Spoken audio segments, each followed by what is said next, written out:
नमस्कार दोस्तों, मेरे YouTube चैनल पर आपका स्वागत है। आज की कहानी है माँ पापा आप जैसे ही माँ बाप बेटे बहू को बुरा बेटा बहू बनने पर मजबूर कर देते हैं। मम्मी जी, आप तो 4 दिन पहले ही आ जाइएगा, आप ही तो बताएंगी कैसे सारे काम निपटाने हैं। मैं तो वैसे भी सालों से शहर में अकेली रह रही हूँ, ज़्यादा रीति रिवाज जानती नहीं हूँ। हाँ संजना, हम सब समय से आ जाएंगे। संजना आज अपनी ससुराल अपने पति रवि के साथ आई थी। ऐसे तो वह रवि और अपने 2 बच्चों के साथ में दूसरे शहर में रहती है। शादी के थोड़े साल बाद ही रवि की एक बढ़िया नौकरी लग गई थी। इसी की वजह से उसे ससुराल से दूर अलग जिंदगी बसानी पड़ी। जब भी वह ससुराल आती, ससुराल की जिम्मेदारी पूरी तन्मयता और मन से निभाती थी। आज ससुराल वह अपने ससुराल वालों को अपने नए घर के नांगल का न्योता देने आई थी। रवि, एक बात तो बता, अपने बूढ़े माँ बाप के लिए अलग से कमरा बनवाया है कि नहीं? माँ, कैसी बातें कर रही हूँ, आपके लिए कमरा तो क्या पूरी एक मंजिल बनवाई है। आप जिस कमरे में रहना चाहे उसी में रह सकती हो। और क्या, आखिर वह घर भी मेरे बेटे का ही तो है, हिस्सा तो मेरा भी बनता है।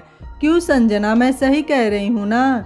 मम्मी जी, चाहे यहाँ हो चाहे वहाँ हो, घर सब आपके ही है। तभी वहाँ ससुर जी भी आ गए। घर का क्या नाम रखा है रवि? बाबूजी, आपको जानकर बहुत खुशी होगी, आपके नाम से ही घर का नामकरण किया है। आपका शुभ नाम शांति प्रसाद से प्रेरित होकर ही घर का नाम शांति कुंज रखा है। हाँ भाई, आखिर बाप हूँ तेरा, घर के नाम में तो बाप की हिस्सेदारी बनती ही है। हाँ बाबूजी, आप एकदम सही कह रहे हैं। भाभी, केवल माँ बाप का ध्यान रखना और मेरा नहीं। क्यों दीदी, ऐसे क्यों कह रही हैं? बोलिए ना, आपको क्या चाहिए? मैं तो सोने का हार लूँगी, आखिर मेरा भाई नए घर में जा रहा है। आपको तो पता ही है, जब आपकी शादी नहीं हुई थी तब उसके सारे काम मैं ही किया करती थी। आज उसका भुगतान का समय आ गया है, आखिर मेरा भी तो कोई हिस्सा बनता है इस खुशी में। कहकर संजना की ननद रश्मि हंस पड़ी। रश्मि दीदी, माँ के बाद छोटी माँ का दर्जा आपको ही दिया है मैंने, हिस्सेदारी तो आपकी बनती ही है। कहकर रवि रश्मि की गोद में अपना सर रखकर लेट गया। इतने में ही रश्मि की 15 साल की बेटी तान्या दौड़ती हुई आ गई। मामा मामा, नए घर पर मेरी क्या हिस्सेदारी होगी? बोल तान्या, तुझे क्या चाहिए? जैसा मम्मी के पास रेशमी जरी का लहंगा है ना, बिल्कुल वैसा लहंगा मुझे चाहिए, वह भी सच्चे काम का। बड़े लोगों को हिस्सेदारी मांगते सुनते देख तो संजना को अजीब नहीं लगा, लेकिन 15 साल की तानिया के मुंह से ऐसी बातें सुनकर संजना चौंक गई। उल्टा सास ससुर और ननद तानिया की इस बात पर इतराने लगे। ओ मेरी बेटी कितनी बड़ी हो गई है, कहकर रश्मि तानिया की बलाइयाँ लेने लगी। आखिर तेरे मामा मामी हैं, तू कहेगी जो देंगे तुझे। संजना अपने ससुराल वालों की आदत से वाकिफ थी। शादी के समय भी सास ससुर ननद सब ने एक एक करके अपनी सारी मांगे उसके पिता के सामने रखी थी। ऐसे में संजना को उनके इस व्यवहार पर बिल्कुल आश्चर्य नहीं होता था। फिर रवि का अपने परिवार वालों के लिए इतना प्यार। संजना वैसे भी इन मामलों में रवि के आगे ज़्यादा बोल नहीं पाती थी, पर रवि की एक बात अच्छी थी, जितना मान सम्मान वह अपने माँ बाप और बहन का करता था उतना ही पत्नी का भी करता था। अकेले रहने की वजह से रवि संजना को घर के कामों में हमेशा बराबर का हाथ बटाता था। कहीं ना कहीं रवि के घर वालों को इस बात से बड़ी दिक्कत होती थी। लड़का होकर घर के काम में भागीदारी उन्हें बिल्कुल पसंद नहीं थी। तय समय पर रवि के सभी घर वाले नए घर में प्रवेश करने के लिए आ गए। संजना ने सभी काम बहुत अच्छे से प्रबंधित कर रखा था। 24 घंटे का एक नौकर रख रखा था, जिससे काम का बोझ उस पर अकेले ना पड़े। जैसा जैसा सास ससुर ननद नंदोई और उनकी बेटी ने चाहा, वैसा वैसा संजना और रवि ने उन लोगों के लिए किया। संजना ने अपना सारा हिसाब लगाते हुए रवि को टोका भी। रवि, हम हमारे बजट से बहुत ऊपर जा रहे हैं, तुम्हें लगता है क्या यह सही है? तुम चिंता मत करो संजना, माँ बाप की खुशी सबसे बढ़कर है। मैं आगे ओवर टाइम करके सब मैनेज कर लूँगा। अभी मम्मी पापा जैसा चाहते हैं वैसा कर लेते हैं।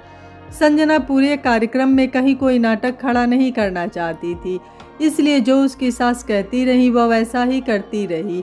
चाहे सास की बहन का नेग हो, चाहे उनके भाई भौजाई का, चाहे ननद के सास ससुर का नेग हो या ननद की ननद का, खास हो या दूर हो, हर नेग में जैसा हिस्सा सास ने चाहा संजना ने खुशी खुशी सबको पूरा किया। लेकिन इतना होते हुए भी संजना की सास को कुछ खटकता था। वो था रवि का संजना के हर काम में हाथ बटाना। आखिर संजना अकेली क्या क्या संभालती। ऐसे में रवि ने घर को प्रबंधित करने का कार्य अपने हाथ में ले रखा था। 3 दिन तो सब कुछ अच्छा चला। चौथे दिन अचानक संजना के घर 24 घंटे काम करने वाली राधा का बेटा बीमार हो गया। दीदी, दुख तो बहुत हो रहा है, लेकिन अगले 4 दिन मैं आपकी मदद नहीं करा सकती। मेरे बेटे को बुखार है, अस्पताल में भर्ती कराना होगा। तू चिंता मत कर, तूने 3 दिन मेरी बहुत मदद करी है, आगे के 3 दिन भी किसी तरीके से निकल ही जाएंगे। तू जा, तेरे बेटे को संभाल। और राधा चली गई। इधर अब रसोई के सारे कार्यों की जिम्मेदारी संजना के सर पर आ गई। रवि सारी परिस्थिति समझ रहा था। दूर के रिश्तेदार तो सारे चले गए थे, लेकिन खास की सूची बनाएं तो घर में अभी भी कम से कम 10 लोग थे। इन 10 लोगों का सुबह से लेकर नाश्ता, खाना पीना, चाय, पकौड़े, सैंडविच, किसी की मीठी चाय तो किसी की फीकी चाय, किसी को करेला पसंद नहीं तो कोई आलू को उबाल कर नहीं खाता, किसी को भिंडी लंबी कटी चाहिए तो किसी को टिंडे तो केवल भरवा ही पसंद आते हैं। ऐसी अनगिनत फरमाइशें संजना के पास में सुबह से शाम तक रहती थी। रवि दिन में तो काम पर चले जाता था, लेकिन सुबह शाम संजना के काम में पूरी मदद कराता था। रवि की माँ कई बार उसे टोक देती थी, हम अभी थोड़े दिन में चले जाएंगे, हमारे साथ बैठकर थोड़ी बातें भी कर ले। हाँ माँ, राधा चली गई है ना, अब संजना के पास काम ज़्यादा है, आप चिंता ना करें, मैं आपके साथ भी बात कर लूँगा। बात करना तो एक बहाना था। हकीकत में सास नहीं चाहती थी कि रवि संजना को घर के कामों में मदद कराए। और फिर एक दिन तो कुछ ऐसा हुआ कि रवि की माँ ने हंगामा खड़ा कर दिया। रविवार का दिन था। उस दिन रवि ने रसोई के कामों में भी संजना की थोड़ी मदद करा दी। हाय हाय, मेरा फूल जैसा बच्चा, इससे आज तक मैंने एक चम्मच तक नहीं धुलवाई है। और संजना, तुमने मेरे बेटों का क्या हाल बना दिया है। संजना ने रवि को रसोई से बाहर जाने का इशारा दिया। रवि को बहुत गुस्सा तो आया, लेकिन बात ज़्यादा आगे न बढ़े इसलिए वह रसोई में से बाहर आ गया। जैसे ही वह कमरे में गया, सास ने फिर से वही बात छेड़ दी। देखो रवि, इस तरीके से अपनी पत्नी का गुलाम बनकर रहना तुम्हें शोभा नहीं देता। आखिर तुम आदमी हो, ऐसे काम तुम्हें शोभा नहीं देते। तभी रवि के पिताजी बोल पड़े, थोड़ी तो अपनी गरिमा बना कर रखा कर। पहले भी सभी बिरादरी वालों के सामने संजना को इतना काम कराकर तूने हमारी नाक काट दी थी। अब बर्तन धोकर क्या हमारी सरेआम मजाक बनवाएगा। रवि अपने माँ बाप से किसी बात पर उलझना नहीं चाहता था। वह जानता था 2-3 दिन में माँ पापा चले जाएंगे, इसलिए उसने बात को वहीं खत्म करने की सोची। लेकिन वहाँ बैठे सभी सदस्यों को बात खत्म करने से चैन कहाँ मिलने वाला था। ऐसे में संजना का नंदोई बोला, भाई साले साहब, माफ़ करना।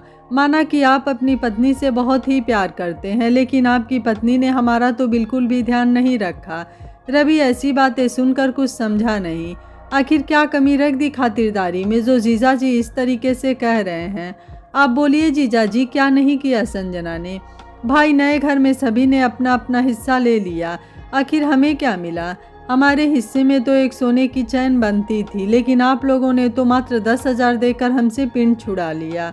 हाँ भाई, सोने के हार की बात हुई थी, इतना तो मेरा हिस्सा बनता ही था, लेकिन देख वजन में कितना कम है यह। भला यह पहनकर मैं कहाँ जाऊंगी। रश्मि सोने का हार हवा में हिलाते हुए बोली, मामा, वैसे मामी ने मेरे लिए भी जैसा मैंने कहा था लहंगा वैसा नहीं बनवाया। यह देखिए बॉर्डर को कितनी पतली है लहंगे की, पर ठीक है, कहकर तान्या ने मुंह बितका दिया। हाँ बेटा, बुरा मानने की बात नहीं है। तेरी मौसी जी भी कह रही थी, नेग में हिस्सा तो उनके पद के हिसाब से बहुत ही कम मिला है। और तेरी मामी, उन्हें तो साड़ी बिल्कुल भी पसंद नहीं आई। पर अब मैं क्या कहती। कुल मिलाकर बहू ने सभी पदों की हिस्सेदारी उनके मान सम्मान के अनुरूप नहीं दी। कहने को बहू सब कुछ मेरे कहे कहे ही कर रही है, लेकिन यह तो उसके खुद के समझ की बात है कि मेरे कहने के बावजूद भी उसे उन रुपयों में कुछ बढ़ा कर ही देना चाहिए। रवि के लिए अब बर्दाश्त से बाहर था। वह सोच में पड़ गया, आखिर कैसा परिवार है यह। यहाँ मैं और संजना अपनी हर संभव कोशिश में लगे हुए हैं, फिर भी इतनी शिकायतें।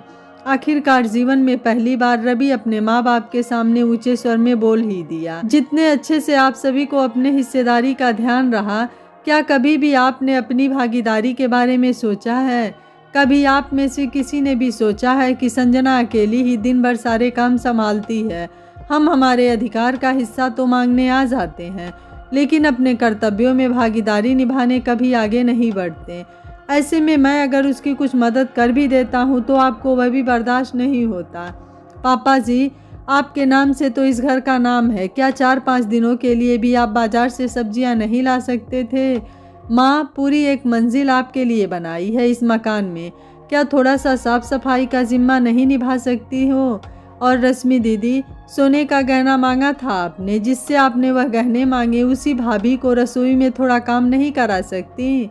और तानिया को तो मैं क्या बोलूं, आप इन सब ने इसको इतनी छूट दे रखी है कि आपसे भी 4 कदम बढ़कर ही बात करती है। जहाँ तक बात मेरे काम करने की है तो फिर जब घर हम दोनों का है तो हर काम में भागीदारी भी हम दोनों की ही होनी चाहिए। पति पत्नी का रिश्ता आपसी समझ और सूझबूझ से बनता है। ऐसे में मुझे नहीं लगता कि मैं घर के कामों में भागीदारी करके कुछ भी गलत कर रहा हूँ। रही बात आपकी नेग में हिस्सेदारी की, तो मेरे हिसाब से संजना और मैंने कहीं कोई कमी नहीं छोड़ी है, क्योंकि जिन लोगों को अपनी भागीदारी का ध्यान नहीं, ऐसे लोग हिस्सेदारी की बात नहीं करें तो ही बेहतर है। आप में से किसी को भी कोई भी दिक्कत हो तो वह 2 दिन पहले ही यहाँ से जा सकता है, क्योंकि मैं और संजना इससे ज़्यादा आप लोगों के लिए और कुछ नहीं कर सकते। अपना रूधा गला लेकर रवि कमरे से बाहर निकल गया। बात बिगड़ते देख माँ बेटी और सभी के हलक सूखने लगे। सभी एक दूसरे का चेहरा निहारने लगे। जानते थे रवि बिल्कुल गलत नहीं है, क्योंकि जिस हक से हिस्सेदारी मांगी उस हक से उनमें से किसी ने काम में भागीदारी नहीं निभाई। अब सबके पास अपनी अपनी पसंद बन चुकी थी। रहना है तो काम करो, नहीं तो अपने अपने घर जाने का रास्ता रवि खोल चुका था। रवि की माँ को अब यह समझ में आ चुका था कि अपने श्रवण जैसे बेटे को जवाब देने के लिए उनकी मनमानियों ने मजबूर कर दिया था। शाम से ही रवि की बहन और उसकी माँ संजना के कामों में हाथ बटाने लगी थी, क्योंकि उन्हें भी अपनी गलती का एहसास हो चुका था और वह अपने इतने अच्छे बेटे और बहू को खोना नहीं चाहते थे। आपको रवि का फैसला कैसा लगा, आप मुझे अपनी राय कमेंट बॉक्स में ज़रूर दीजिएगा। वीडियो पसंद आया है तो वीडियो को लाइक, शेयर एंड चैनल को सब्सक्राइब कर लीजिएगा। Thank you for watching. मिलते हैं अगली कहानी में।